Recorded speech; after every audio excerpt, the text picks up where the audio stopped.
another book chat, and this week's book is 30 Days Half. This was another one of my NaNoWriMo novels. One of the first four. I get confused as to the order, and I always forget to look before I start talking. You'd think I'd do my research, right? Anywho, this NaNoWriMo is when I challenge myself. I'm sure I've said it before, but it's when I challenge myself to do something I don't normally do. And when I wrote these books, I did pretty much no outlining when I wrote my first, I don't know, dozen or two books. And they call them pantsers because we fly by the seat of our pants, which I still tend to do even with my outlines. So we all have our quirks, and apparently I'm rather quirky. This book, I had to have an outline, so I came up with a plot because I'm really good at cheating. I came up with a plot that naturally lends itself to an outline. In this one, my tagline is "Blind dates are for wimps," because in this book, my character Adric Garrison, who is named after one of my friend's sons. She has two sons, and well, she has several sons, but she has two. She has an Adric and she has a Garrison, and I really kind of like them. Or does she not have a Garrison? Now I'm starting to question myself. Maybe it's only one son. Anyway, I know she has an Adric. And no, in fact, I am wrong. I chose Garrison because of one of the characters in here. Her name is Jael, which many people mispronounce as jail. And so I thought it would be kind of comical. Anywho,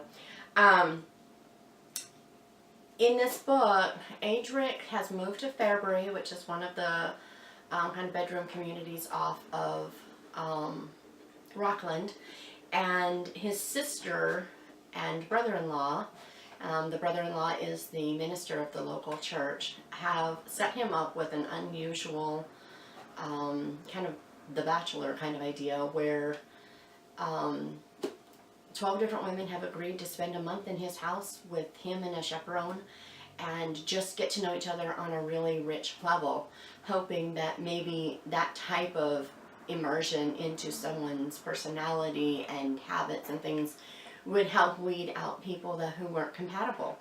And so the outline for this book was the profiles on all those women, because man, it told me a whole lot about them when I was filling out those profiles. Funny note, I have a very strange email with Gmail. Originally it was, I think, shatonahabig@gmail.com or something like that. And I was trying to find the kinds of questions they ask on those sorts of profiles. And so I couldn't find any that looked reasonable. Most of them were either rather silly or rather smutchable, actually. And so I got fed up and I created an eHarmony profile for Adric.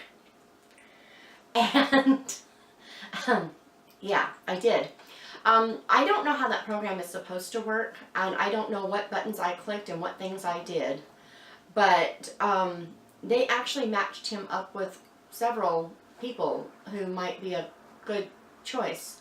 And so he actually got, this fake person actually got notifications. He was rather popular rather quickly.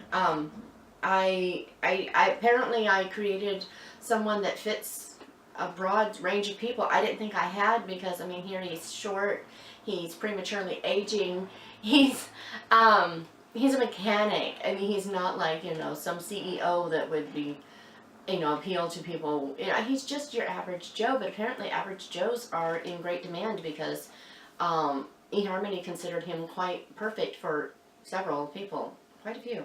It was really weird. The problem is that, of course, once I saw the types of questions they asked to get a better idea, I was looking for patterns in the questions so that I could go, okay, well, they're looking for emotional stability, and that they're looking, and so I was, once I had the idea, I disabled the account, everything. Well, Gmail won't let me go back to my old name. I now have adricgarrison@gmail.com as I think it's my primary Gmail address. So yeah, so if anyone ever sees that and wonders why, well, this is why, because Research, it's amazing what you will sacrifice for research, right? This cover went through several, what's the word I'm looking for? Renditions. It's not quite right. That's not the word I'm looking for. But yeah, there were several options. The first cover I had kind of a planner with a rose and a something on it, and it just kind of like eh. And then I had another calendar idea that just didn't work. And then I had trying to recall. I had, oh, there was a man in a black suit holding a rose behind his back, and all you saw was him from the back.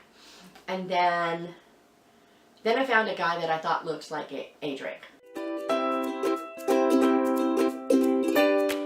And I was like, yes! I was so excited. Loved that cover. And I presented it to Ashley, who promptly said, no. Okay, Ashley, dear. I wasn't happy about that.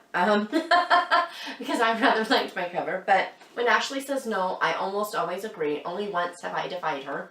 And that was Decluttering Junkie. She hates that cover. But I thought it fit.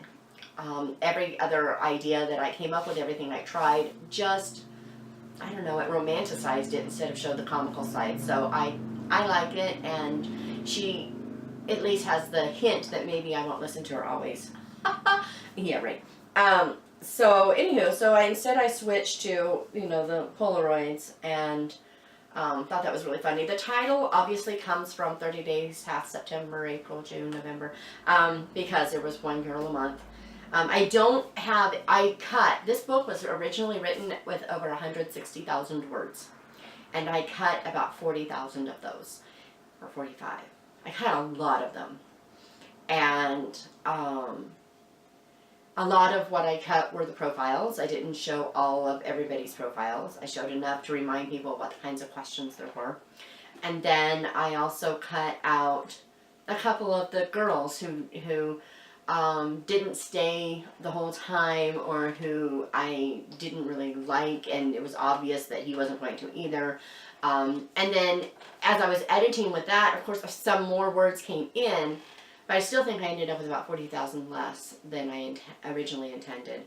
I really loved Adric. I loved how flawed he was. I loved how real. You know, he's just very real. He's willing to be taught. He's willing to learn. He's willing to yield a lot, but he's not willing to yield himself. And I thought that was a nice fun. And so the other tagline in here that I've used is 1 man, 12 women, 1 happily ever after. So anywho, and from this book, several of the characters in this book are getting their own books. One already has it, Mismatched.